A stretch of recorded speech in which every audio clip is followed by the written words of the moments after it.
primeira coisa que você precisa saber antes de você alugar uma casa, se essa é a sua primeira vez, não é simplesmente você chegar num lugar e falar: quero alugar sua casa, o cara, tá bom, pague o aluguel, valeu. Às vezes é um pouco mais complicado do que isso, porque existe um custo de entrada ou algumas formas que você vai ter que dar a garantia pro dono daquela casa que você não vai dar um golpe nele. E essas formas, elas são muitas. A primeira delas, que é a mais comum, é a do fiador. E o que é o fiador no fim do dia? O fiador, ele é um tom que ele vai dar por garantia que você vai pagar o seu aluguel, e caso você não pague o seu aluguel, tá botando a casa desse cara como garantia do pagamento daquela parada. Para uma pessoa ser fiadora, ela precisa ter um imóvel próprio no nome dela. Então, se você conhece um pai, uma mãe que tenha um imóvel, essa pessoa ela pode ser fiadora. Segunda parada que pode ter é o seguro fiança. E o que é o seguro fiança? Ó, eu não tenho um fiador, mas eu posso pagar. Então você vai pagar um valor, normalmente esse valor é mensal, e esse seguro fiança vai ter uma avaliação do seu score no Serasa. Eu não preciso nem falar que pra uma rapaziada é uma bad, né? Pra uma rapaziada é melhor que você não peça isso daqui, porque e muda muito, né? Passando isso daqui, tem o título de capitalização, que é um outro modelo que pode rolar. E o título é o quê? Você vai colocar um dinheiro que ele vai estar rentabilizando, vai estar capitalizando, e daqui a alguns anos esse dinheiro ele volta pra você. Esse valor daqui, ele pode ser de 6 a 12 meses do seu aluguel. E esse dinheiro, ele vai ficar numa conta, num PIC do banco, que às vezes pode ser contemplado por algum sorteio do banco, pode ganhar algum prêmio, ele rende menos do que a inflação, então é uma merda esse tipo de aplicação. Então ele tá lá parado e acaba rolando isso. E um outro rolê que você pode fazer, que acho que é o mais comum e que muita gente aplica, é o famoso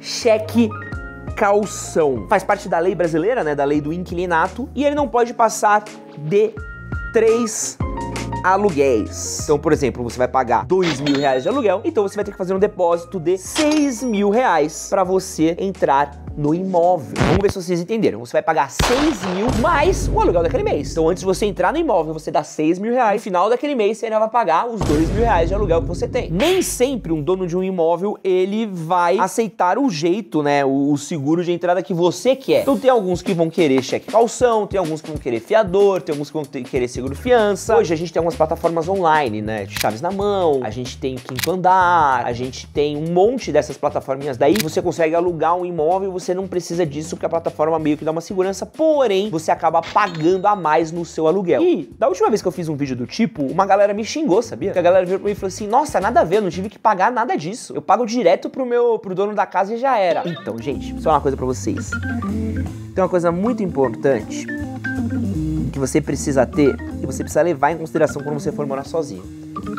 Chama contrato, que é a garantia que o dono da tua casa não vai entrar no meio da noite e dar um tapa na bunda da tua mulher enquanto ela tá dormindo com você na casa. Só que, infelizmente, como a gente mora no Brasil, a gente tá num país onde as coisas, elas são muito, esse é um adjetivo menos ofensivo que eu posso dar aqui, informais. As pessoas acham que o contrato, ele não precisa existir, né? E muitas pessoas agem literalmente por isso, né? Ah, eu moro num quartinho lá, pago direto pro dono e já era. Beleza, mas se o cara quiser te despejar amanhã, se o cara quiser entrar no seu quarto, você tiver uma cópia da sua chave e sumir uma parada sua, o que você faz? Como é que você prova? Essa que é a grande questão. Você precisa ter garantias de que você tá naquela casa, porque assim, é uma via de mão dupla, velho, é um serviço que tá sendo prestado, e existem leis, existe a lei do inquilinato justamente pra isso, e o contrato é o que vai te garantir a sua segurança. Eu sei que muitas residências, a galera vai querer que você assine sem contrato, porque, vai ser mais barato, vai ser mais tranquilo, mas você precisa prezar pelo contrato, porque é com o contrato que você tem a garantia das responsabilidades do dono daquele imóvel, você tem as garantias de que o cara não pode, do nada, subir seu aluguel sem explicativa nenhuma, de que ninguém possa fazer nenhuma loucura que vá contra o seu bem-estar naquela casa. Então tem uma série de regrinhas que elas precisam ser seguidas e o contrato ele vai te servir isso. Eu quero te dar uma dica muito importante. Às vezes as pessoas têm a ojeriza ao contrato justamente porque elas sabem que o contrato é o que vai permitir que você processe elas depois. Então o contrato é justamente a garantia deles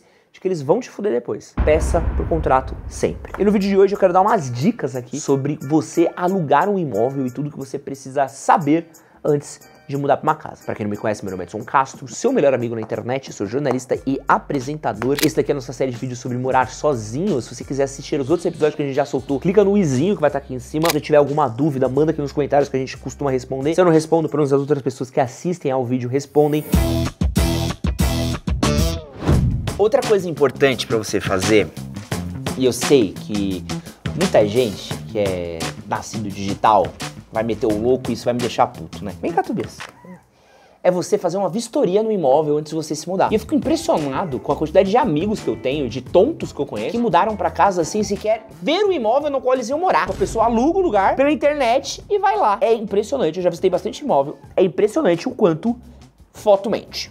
De vários jeitos. Existem casas em que a foto faz com que a casa pareça menor, e aí, no fim do dia, é um espaço muito maior, muito mais legal do que realmente era. Então eu já fui em casa que eu achava uma merda. Quando eu fui lá, falei, pô, que casa legal. Pois essa casa aqui, ela parecia muito menor nas fotos do que ela era pessoalmente. E existem casas onde o dono, né, e a galera de imobiliária, eles fazem uma coisa maravilhosa, que é o quê? Eles postam fotos de 3, 4 anos atrás que não tem nada a ver com o estado atual daquela casa. Eu visitei uma casa uma vez que a casa tava caindo aos pedaços. E aí eu descobri que a casa, ela tinha sido comercial, eles estavam tentando dar um jeito de alugar ela residencial, e a casa tinha passado por 4 empresas. Cara, você andava pelo cômodo, parecia que você estava andando em Hogwarts, sabe? Porque cada cômodo é uma coisa nova, assim. Então tinha sido um rolê de yoga, tinha sido uma distribuidora de tinta, acho que era um bagulho meio de telemarketing, assim, não sei o que era. Tinha um monte de fio, tinha um monte de coisa que os caras largaram, chão manchado de tinta, parede pintada pra coisa do yoga. E aí, mano, e foram largando. E foram largando.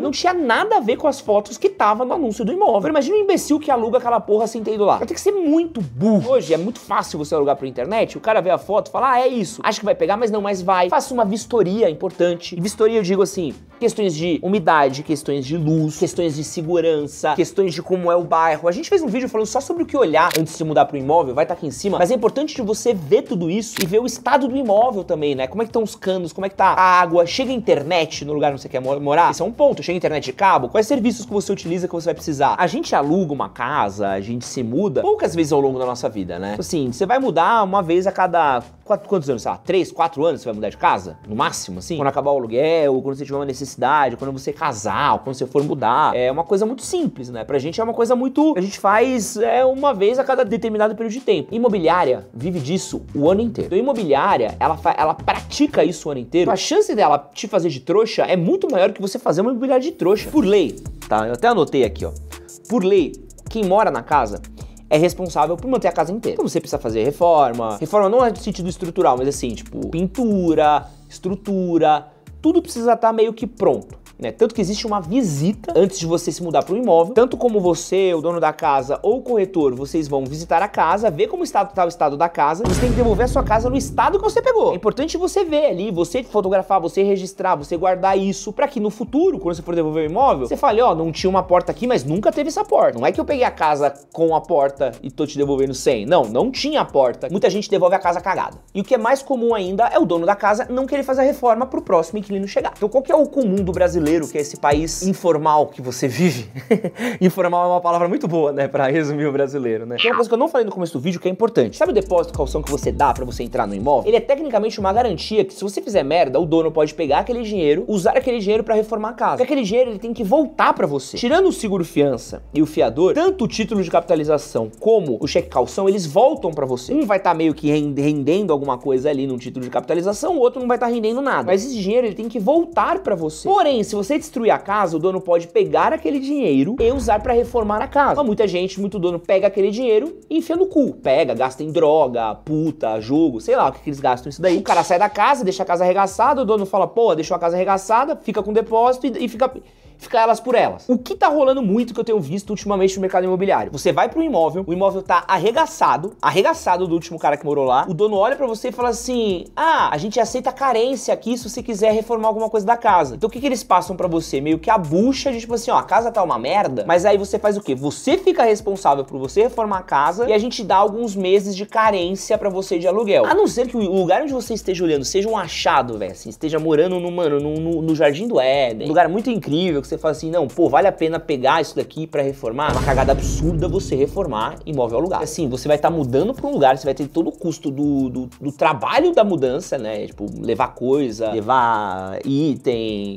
linha branca, coisa sua, e vai ter que pagar a reforma, e vai ter que morar num lugar que tá reformando. Mas, cara, mais de um imóvel que eu vi recentemente, a galera faz isso, assim, o imóvel tá detonado e o dono fala que é pra você reformar quando você mudar pra lá. Assim, detonado mesmo, assim, chão detonado, parede detonada, umidade, verdade, assim, uns bagulho, tipo, bizarro, e o cara, não, é só você reformar. Você falou, cara, como assim é só reformar? Você tá morando de aluguel, você sai, vou instalar aqui uma banheira, vou instalar aqui um portão eletrônico, vou fazer uma puta benfeitoria aqui, isso tem que ser descontado do aluguel, ou você só gosta de ser otário, ou faça sabendo que tu não vai ganhar nada em troca. Então não seja burro, tome cuidado nas reformas que você for fazer no seu imóvel.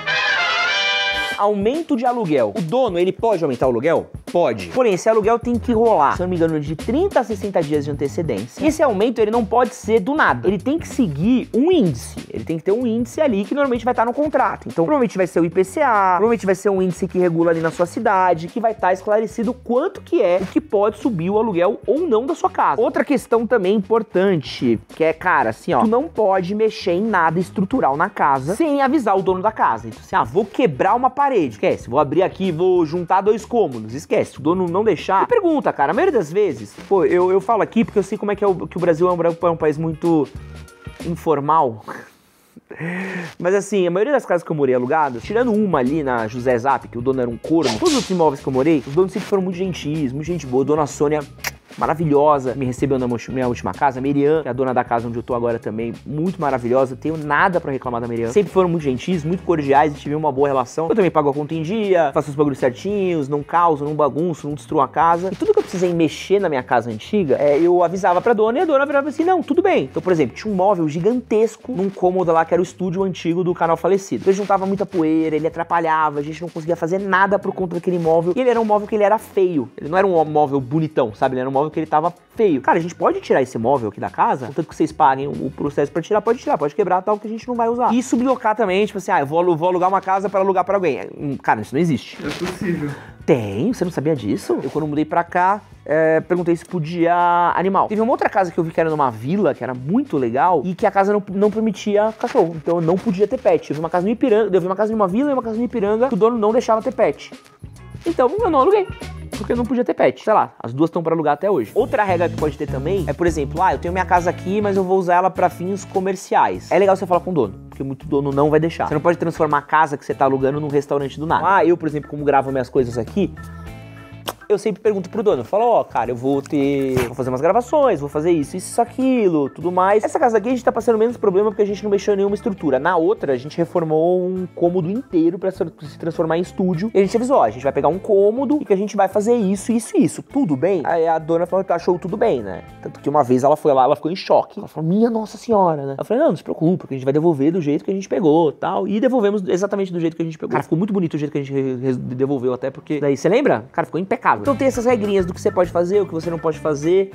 E outra coisa também, vender a casa. Você pode estar morando de aluguel numa casa e o dono da casa pode querer vender ela do nada. Se não tiver nada no contrato que diga isso, ele pode vender o momento que ele quiser aquela casa. Normalmente ele tem que te notificar que ele vai vender ela e ele tem que dar um direito de preferência pra você. E se você não quiser comprar, você já tá avisado que a casa vai ser posta à venda. Provavelmente, quando tiver gente que vai visitar a casa pra comprar, elas vão ficar entrando e saindo da sua casa. Você vai receber aí visita de morador, de gente estranha na sua casa pra comprar sua casa. Que isso aí é crinjaço. Desejo isso pro meu pior inimigo, assim. Alugar um imóvel é menos trabalhoso do que parece se você fizer tudo direitinho, né? Aquelas regras que a gente falou naquele vídeo falando sobre onde procurar um imóvel, vale muito a pena, cara, você prestar atenção. Porque o que costuma dar problema é quando você tenta fazer tudo na informalidade, na trambicagem, como deve ser muito caso das coisas no Brasil, né? Achei um quartinho baratinho aqui, achei um pensionato baratinho aqui, achei não sei o que baratinho, e aí esse é o baratinho que no fim do dia acaba sendo muito caro pra gente, mas é o que dá pra pagar, então assim, quanto mais você se precaver, melhor. A gente é um povo muito mal instruído, a gente é um povo muito mal educado e a gente é analfabeto funcional, não é à toa. O alfabetismo, o estudo, o entendimento de lei, ele é importante porque isso dá uma segurança pra gente. E tudo que quem tem um pouco mais de poder, um pouco mais de posses, de bens quer, você seja um imbecil sem dinheiro, analfabeto, pra que a pessoa possa te explorar no máximo que ela quiser. É legal você saber ler um contrato, é legal você saber as regras, é legal você questionar um contrato, né? Tipo, por que isso aqui tá aqui? Outra coisa que as pessoas ficam em choque, falar um bagulho aqui que eu lembrei agora.